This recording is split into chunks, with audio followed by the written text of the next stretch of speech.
Before we can invite the one who will lead the first session,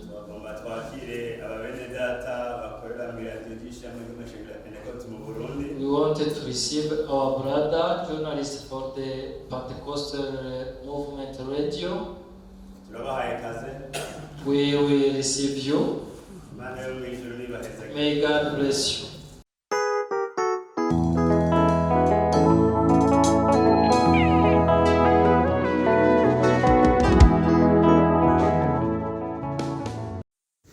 Kuruno wa kane igenekerezo rya gatandatu ukwezi kwa kabiri uyu mwaka nyene turimwo radio ubutumwa bw'amahoro yaragendeye ishingiro rya Pentecote ryo mu Ruyigi aho ryari risanzwe giriko rirakira uruganda rudasanzwe rw'abungere bahurikiye mu mashingiro ya Pentecote mu Burundi ndetse n'abapfasoni babo. Inyuma y'ivyo bikorwa radio ubutumwa bw'amahoro ikaba yaraganire n'abungere batandukanye uhereye ku mwungere wo ngaho nyene mu Ruyigi uko ibikorwa vyariko biragenda. Ababungere bashitse ku munsi wa mbere tumaze iminsi mu nyigisho z'ijambo ry'Imana kandi twanezerewe cyane kandi nabo nyene banezerewe, Imana yatugiriye neza. Turi ngaha mu Ruyigi kuva ku munsi wa kabiri niwe twatanguye uru ruganda rw'amashengero ya Pentecote mu Burundi. Ni kuvuga duhurikiye mu ishirahamwe ry'amashengero ya Pentecote mu Burundi CPEBU.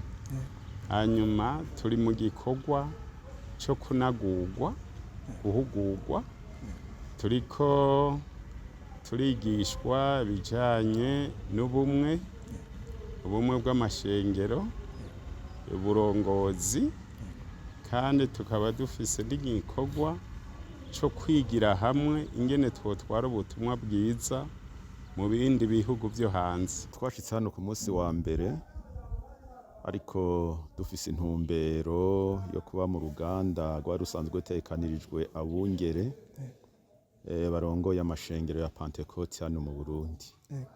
Uruganda rw'amaruba mu mwaka ku mwaka mu kwezi kwa kabiri tugize ibihe turigira. Uyu munsi twari turamutse muri iki gihe turigirira hano muri no shengero rya Pentecote Inyamutobo.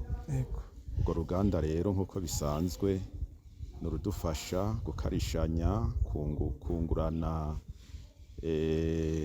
mu gikorwa c'Imana turimwo kugira ngo ishengero ry'Imana rigira umugisha rishishikare riba hafi y'ijambo ry'Imana. Turi mu bikorwa vyiza biteye igomwe, ego twaratumiwe kugira ngo tube muri uru ruganda rwo guhugurwa uburyo umukozi w'Imana uko yomera, uko yokwifata mu gukorana n'abandi. Mbega mwongere urwo ruganda murimwo mubona rubafitiye akamaro? Ni uruganda rw'ingirakamaro cane rw'ijambo ry'Imana rijanye no gushishikara gukorera Imana, gushishikara kwitaba umuhamagaro Imana yaduhamagaye, no gukomeza ico gikorwa. Nk'ishengero rya Pentecote turabikeneye cyane guhugurwa buri mwanya, kuko tubona ko umengo hariho ibintu bitunyaga umugisha twari twararonse, gusubira kuba hamwe no gusengera hamwe no kuzura mpwemu yera. Twabonye mwungere mubo mwari kumwe harimwo n'abapfasoni babungere batandukanye. Mbega hoba hariho akarusho kubona n'abapfasoni nabo nyene baza mu ruganda? Akarusho ni kanini cyane kuko twebwe turi mu ruganda ari twenyene ntivyo bari vyiza. Babonye ko ari vyiza ko twosangira urwo ruganda n'abapfasoni bacu, kuko nibo badufasha gusenga Imana igihe turi mu bikorwa kandi tugafashanya mu guhanurana. Ego kubona baje hano mu Ruyigi bisigura ngo mu nteguro muri kumwe na CPEBU mwari muri kumwe. Mbega mwongere bivaye no kuno mwari mwabitegekanije mubona mwashitse ku ntumbero koko? Mu vy'ukuri twari twategekanije ingene yabungere bogaburirwa ijambo ry'Imana kandi turaja n'inama y'ishirahamwe hamwe n'abavyeyi bari baje kutubwira ijambo ry'Imana. Tubona ko ari vyiza ko twokorana twege abungere mugabo kandi tutibagiye n'abafasoni bacu kugira ngo nabo nyene baronke inyigisho zibakwiye. Mwungere, iyo abarongozi bagiye hamwe bararabira hamwe nuko ibikorwa vyagenze. Mbega mwungere, mwebwe ni vya bintu mumva mushimira Imana yakoze mu mashengero ya Pentecote? Turakengurukira Imana cane kubona tugishobora kuba hamwe nk'uku tukegerana mu bikorwa nk'ibi, kuko intumbero y'umwansi, intumbero ya shetani nuko ibikorwa vy'Imana bitogenda neza, ibikorwa vy'Imana vyosambuka, kuko n'ivyo bihe twarabibayemwo n'ubu tukibirimwo. Ariko dushima Imana ko dufise uburyo bwo gukorana tugasenga Imana, kuko Imana niyo yene igikorwa nihagarika igikorwa. Nibimeze nk'amageragezwa twizera ko Imana izogenda ibisenyura, kuko ni intumbero yo kubaka ubwami bwayo, yo kubaka igikorwa cayo. Nico gituma nk'uko yavuze ngo igihe yatuma intumwa za mbere zigenda kwiza ubutumwa bwiza mu mahanga, bahindura abantu babagira abigishwa ba Yesu. Hari ijambo yavuze ngo mve ndi kumwe namwe, nzogumana namwe. Ico nico twizera kandi kidutera intege. Igikorwa c'Imana gishikiwe n'Imana, si ubwenge bw'abantu, si inkomezi z'abantu, ariko n'igikorwa gishigikiwe n'Imana, gishigikiwe na Mpwemu Yera. Mwebwe nk'umwungere kandi umurongozi w'ishengero, nice kintu mwungere mwumva mubwira abakristo b'aba Pentecote ndetse n'abariko baradukurikirana muri uyu mwanya? Abakristo bose mbere n'abariko baradukurikirana twobabwira yuko Imana ikidukunda, kandi Imana iracavuga muri twebwe, kandi Imana iracakorera muri iki gihugu cacu. Ibikorwa turimwo n'amasengesho tugizemwo iminsi byaragaragaye neza ko Imana iri kumwe natwe. Nuko ico rero coremesha umuntu wese, uri kure n'uri hafi, bikamufasha kandi nawe kwegera Imana. Ico nohanura ishengero ry'Imana nico Yesu yadutumye hano mu isi.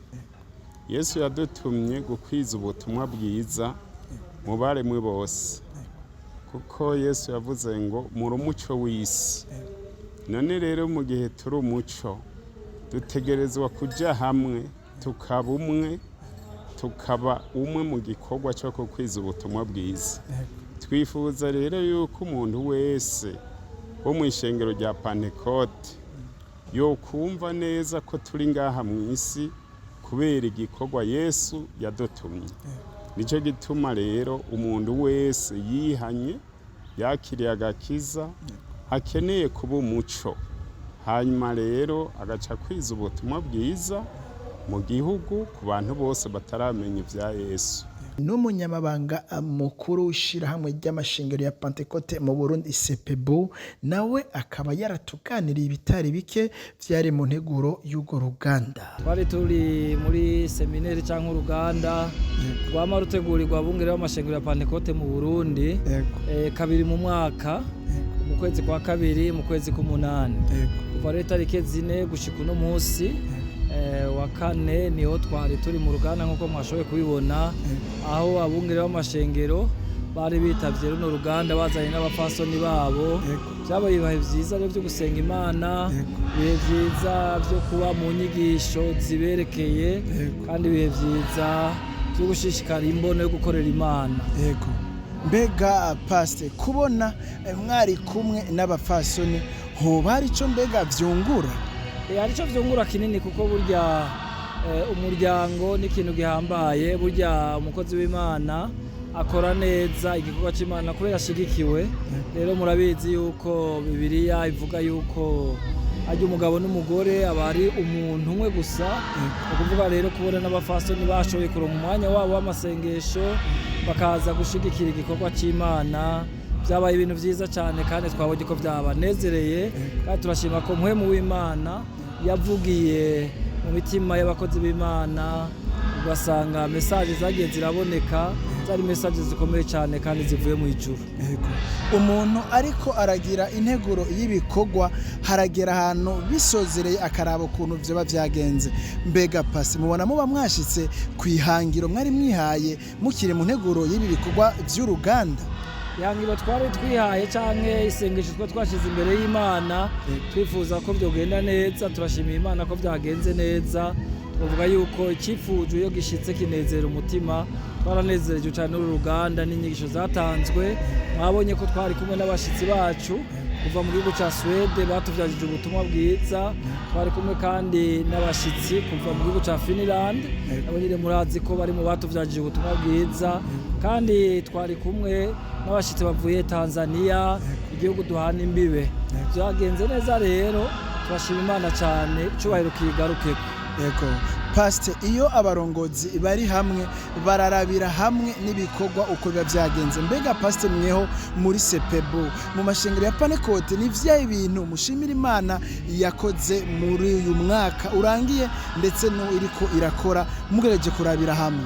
Uko tubibona Imana yacu ikwiye kwama iriko irashimwa kandi ba mu mashimwe burya.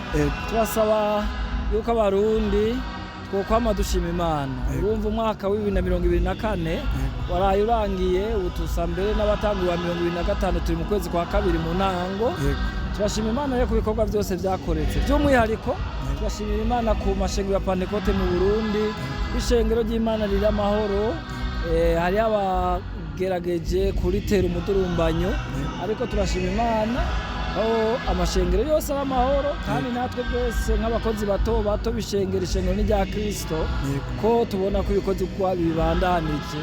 Abungere rero b'amashengero basanzwe aribo bayarongoye, ivyo birazwi.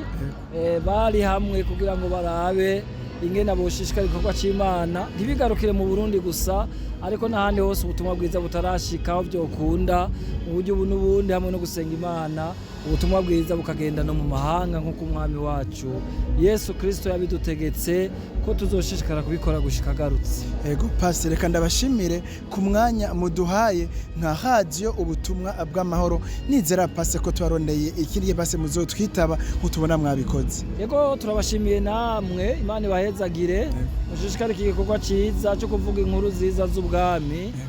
Ubwami bw'Imana buri hafi, turabwitegurira umwe wese mu byagejwe. Mwagize neza rero kuza kuturaba hano mu Ruyigi, kandi mwakoze, turabona ko mwavuye kure. Mushishikare rero kubwira abantu ko ari amahoro, bashishikare gukora ibikorwa byiza, bashishikare kwirinda ibihuha n'ibintu bitagira akamaro, bakorera Imana mu gihe nk'iki, kandi bashishikare gukorera igihugu cyabibarutse ibikorwa bituma dutera tuja imbere, kugira ngo icubahiro kigume gihabwa Imana muri byose. Hanyuma nimwaturondera tuzobitaba. Igikorwa cyacu ni ugushishikara gukorera ishengero n'abarundi bose. Tukaba rero tubakengurukiye, tubifuriza yuko n'abariko baratwumviriza boshishikara gukunda iradiyo ubutumwa bw'amahoro, bakaraba n'aya mashene cyangwa amaplateforme ayikomokako. Imana ibahezagire, mugire ibikorwa byiza namwe. Yego wowe mukunzi wa radio ubutumwa bw'amahoro, reka nawe ndagushimire kubona uwari kumwe natwe. Mvuge nti amahoro ava ku Mana ashibamire imitima yanyu. Murakoze naho ubutaha. Murakoze cyane.